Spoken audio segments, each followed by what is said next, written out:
Hey there, YouTube. Another Taurus High Point production coming at you. Name's Ray Shepherd. Woo! Gonna be a lot of ground to cover, so there's gonna be a lot of lengthy video. Probably a little longer than what I'm used to doing. Motorcycles. Where to begin? Well, I guess what prompted this video, what kicked this video into fruition. Watching some motorcycle videos on YouTube.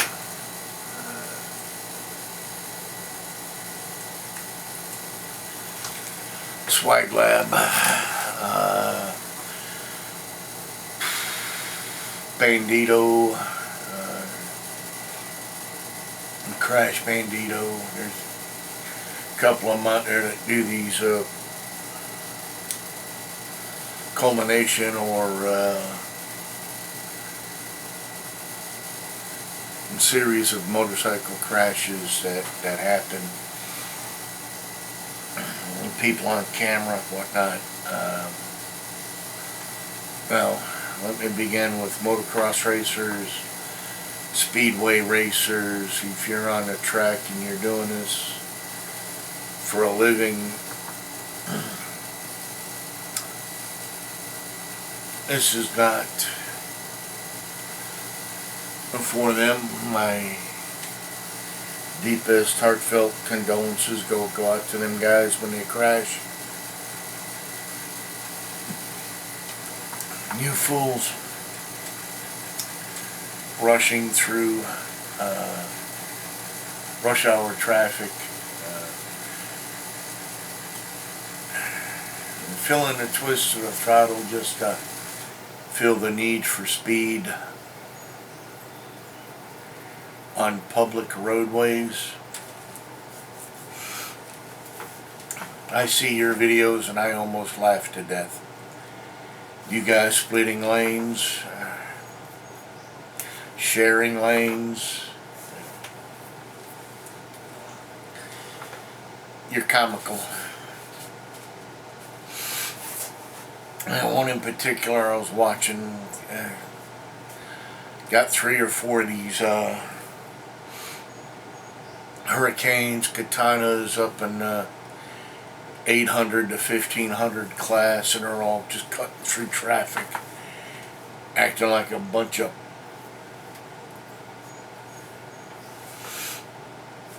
well, anyway, one of them meets the back end of a semi.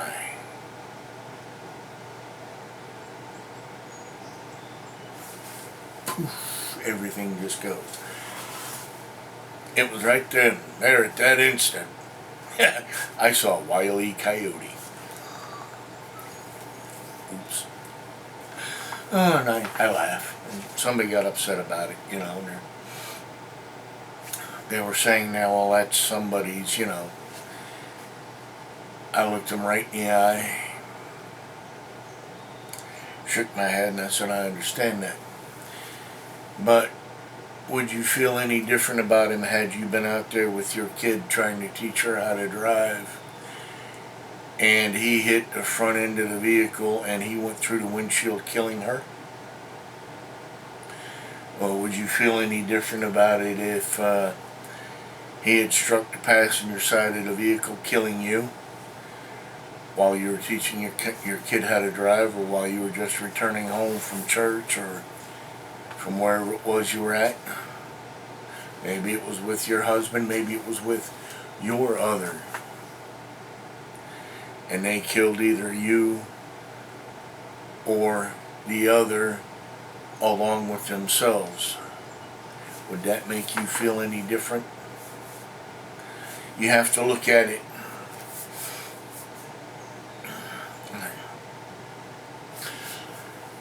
I am not, nor have I ever been a saint. Okay?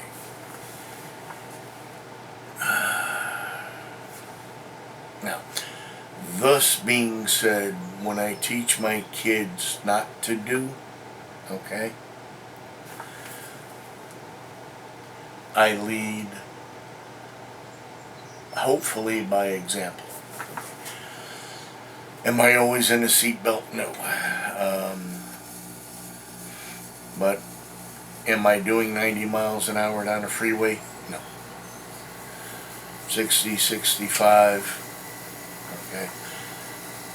I often keep it under the speed limit. It doesn't matter what I'm driving, motorcycle, car, truck, Jeep, tractor, it don't matter. I always try to keep it under the speed limit by a few miles an hour, generally 5. The speed limit posted is 70, I'll do 65, set cruise control. Am I a saint? Never have been, never will be. While even on my bike I find myself going 10 or 15 miles over the speed limit, I've got to cut myself back. I realize that more times than not and chop my speed back. Am I a saint? Is everything always perfect that way? No. But I do. Once I realize that I'm going way above the speed limit, I chop my speed back. Usually that may be in half a mile. It may take me 10 miles. But once I realize that, oh, hey, okay. Yes, I do.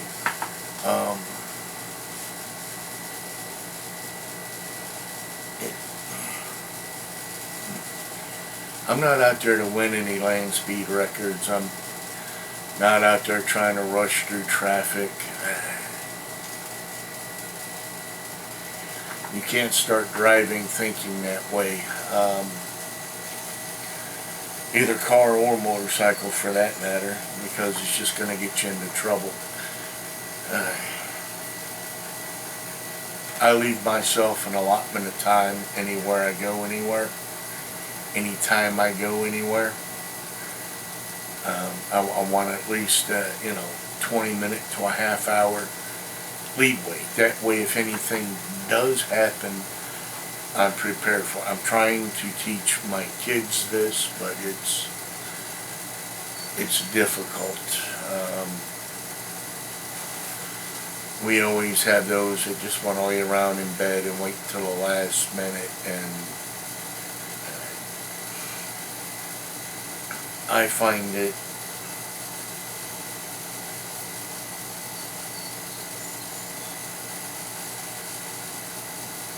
difficult to teach my kids proper ways. I'll just leave it there. But am I or was I ever a saint? Never will be. But do I realize and try to lead by example? Yes. If you got your phone in the cab of the vehicle, my example is I'm not playing a game, I'm not texting anyone, I'm not using it for phone calls. It's generally for like a Waze app or a directional app that tells me which exit I need to be on or where I need to turn. That's the only thing the cell phone is in the cab of the vehicle for. On my motorcycle, does it sit on your handlebars? No. The only thing that might be on my handlebars, and I said might be because it's never 100% there, this little guy, little GoPro. Okay, I'll throw that on my handlebar sometimes in cruise. When that happened, I didn't have it on. I was just in a hurry to pick up the vest. I forgot that back at the house. I'm trying to be more in tune to having that with my bike, so when I go out on rides I can kind of take y'all along with me. It's happened once or twice and the video footage wasn't that great, so I ended up deleting it.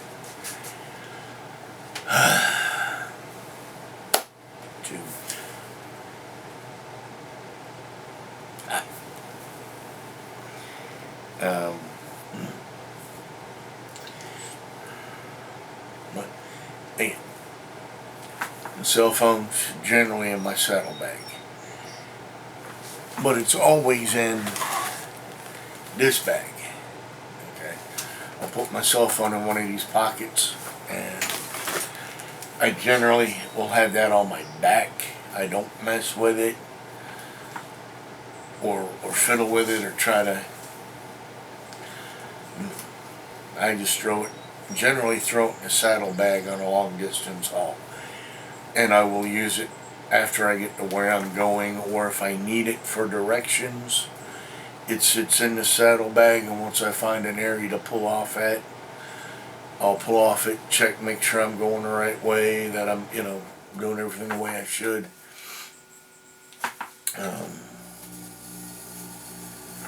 Other than that, it doesn't sit on my handlebars as a distraction. Others use it for other things up there, but I don't. They use directional. If you're on an adventure bike, you might use it for directions. Cool. But using it to answer calls, receive calls, text messages and stuff like that. Again, I try to lead by example. Am I the perfect example? Hell no.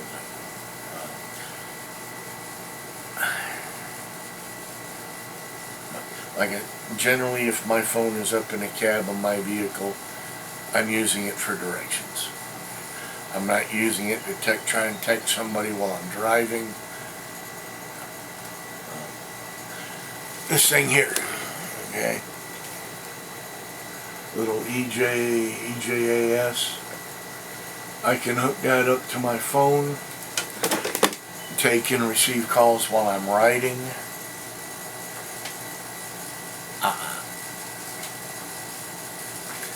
Nope, I use that two-way communication only if I'm riding with a group, or sometimes a buddy of mine will join me and we ride together, but other than that,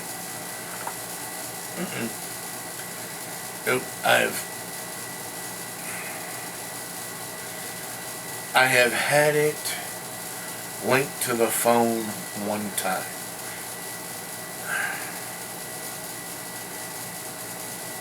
I found it to be a headache. So I've dropped it off the phone, and I just use it for two-way communication between me and another buddy, or if we're traveling in a group and somebody's got one and they want to talk to me, they can key in. But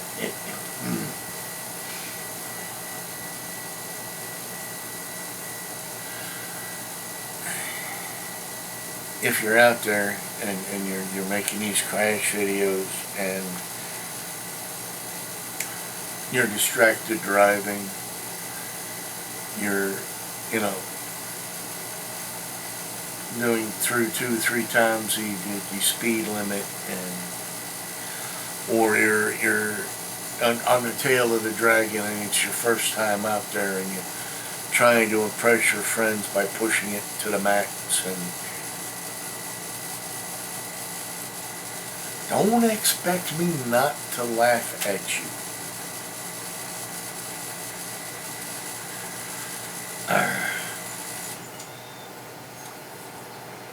Got a good laugh the other day. Thursday or Friday, the 7th or the 8th, one of them 2 days. I'm out cruising some of the back roads, and one of them happens to be just a one-lane, windy road that leads to nowhere.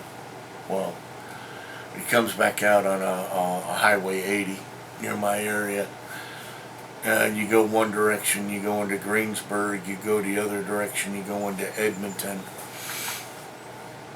Well, I'm just out there touring around, having a, goofing off. The max speed I've got was about 45 miles an hour. The slowest speed I hit was probably about 10, 12, depending on some of the curves and how bad they were. So I'm keeping it in that little pocket there because I don't know the road.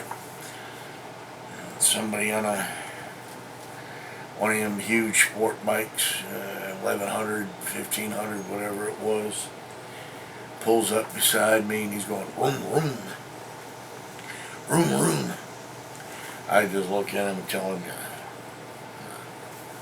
he wants to race. I'm not in the mood. Plus that, I'm on a cruiser. We already know who's won that one. I drop it back again, probably down to about 20 miles an hour. He drops it down a couple of gears, and whew, I'm like, better him than me. About a mile up the road, you come to the intersection of 80. Again, left is Greensburg, right is Edmonton. I hook it to the left, and I get up around Ritter Lumber. State cop, they got this kid pulled over. Same kid on the big Katana or Hurricane or Ninja, whatever it was. Ooh, I just kind of cruise by and do one of these numbers.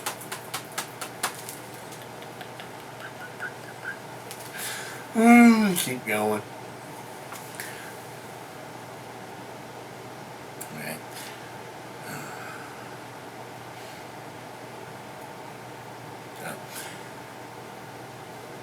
Was it funny he got pulled over? No. Will he take it under advisement after he did and received his ticket? Probably not. He'll probably be back out there trying to race somebody else like a fool on public roadways.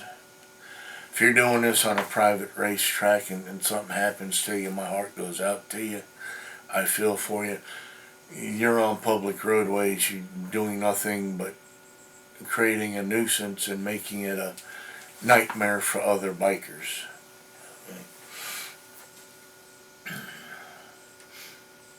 I get pulled over, the cop is already disgusted, and they're thinking I'm going to run, so they want to jerk the key out of the bike. They want to make me hit the ground. And it's all from what some other fool has done. And then they take the video and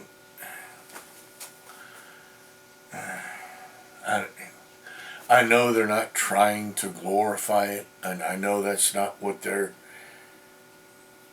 videos are for, but you got to take it the way the rest of society is taking it, or the rest of the biking community. And well, we ain't cops. No, I don't. If you see me out there cruising around, I'm cruising. I'm trying to do it for the enjoyment. Not trying to race anyone.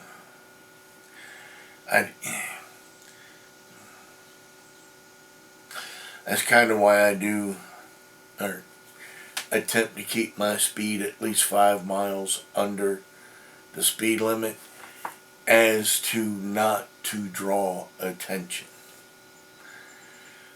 Has it gotten away from me?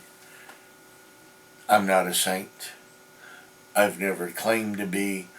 All I can do is pull my hand off that throttle and say, take it easy.